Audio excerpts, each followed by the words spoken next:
ఆ రోజులే బాగున్నాయి. టెన్షన్లు, ఒత్తిళ్లు, డబ్బు సంపాదన, ఇలా అతిగా ఆలోచనలు లేకుండా ఉన్నంతలో కుటుంబమంతా కలిసి ఆనందంగా గడిపిన ఆ రోజులే బాగున్నాయి. ఆదివారం ఆటలాడుతూ అన్నాన్ని మరచిన ఆ రోజులే బాగున్నాయి.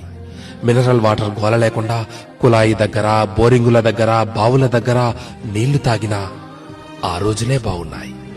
ఎండాకాలం చలివేంద్రాల్లోని చల్లని నీళ్ల కోసం ఎర్రని ఎండని సైతం లెక్క చేయని ఆ రోజులే బాగున్నాయి. వందల కొద్దీ ఛానళ్లు లేకున్నా ఉన్న ఒక్క దూరదర్శన్లో శుక్రవారం చిత్రలహరి, ఆదివారం సినిమా కోసం వారమంతా ఎదురు చూసిన ఆ రోజులే బాగున్నాయి.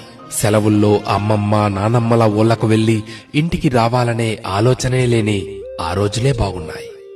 ఏసీ కార్లు లేకున్నా ఎర్ర బస్సుల్లో కిటికీ పక్క సీట్లో నుండి ప్రకృతిని ఆస్వాదించిన ఆ రోజులే బాగున్నాయి.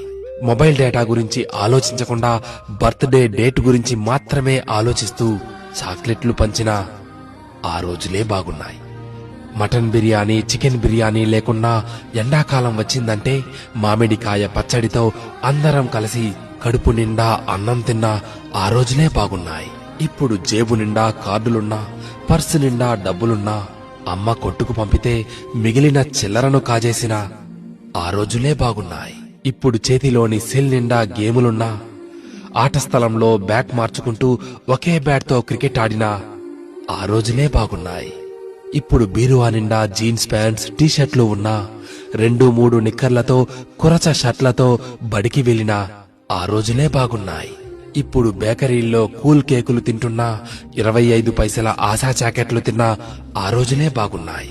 ఇప్పుడు రకరకాల ఐస్ క్రీంలు చల్లగా నోట్లో నానుతున్నా, నాన్నమ్మ, అమ్మమ్మల చీర కొంగు పైసలతో పొల్లైసు కొనుక్కు తిన్నా ఆ రోజులు ఎంతో బాగున్నాయి. పొద్దుపోయేదాకా పొలంలో పనిచేసుకుని ఎలాంటి చీకో చింత లేకుండా ఇంటికి చేరుకుని చందమామను చూస్తూ నిద్రలోకి జారి కమ్మని కలలు కన్నా ఆ రోజులే బాగున్నాయి. నిజమే, ఆ రోజులే బాగున్నాయి కదూ.